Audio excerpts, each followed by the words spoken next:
Ciao ragazzi e ragazzi, Sergio Silvestre e l'incidente sull'inno d'Italia. Ecco perché mi sono bloccato. Prima della finale della Coppa Italia, Napoli-Juventus, è Sergio Silvestre a interpretare l'inno d'Italia, ma durante la sua esecuzione dimentica le parole.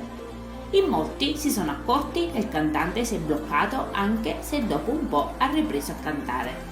Questo incidente ha causato molte polemiche, critiche e insulti gratuiti sui social. Ma proprio Sergio ci spiega cosa è successo. Queste le sue parole. È stata una serata molto emozionante, non ero mai stato così emozionato.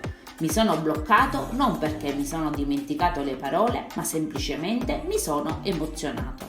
Il cantante ha poi aggiunto: è stata una sensazione incredibile. Vedere uno stadio così vuoto e sentire un eco fortissimo. Mi sono bloccato perché mi veniva una tristezza molto forte. Sono una persona sensibile, certe cose quando sono sul palco mi coinvolgono tanto. Sempre Sergio racconta ancora di non essere mai stato emozionato così nemmeno ad Amici e nemmeno a Sanremo. Questo quanto accaduto. Commentate pure, io adesso vi saluto e vi aspetto al prossimo video. Bye bye!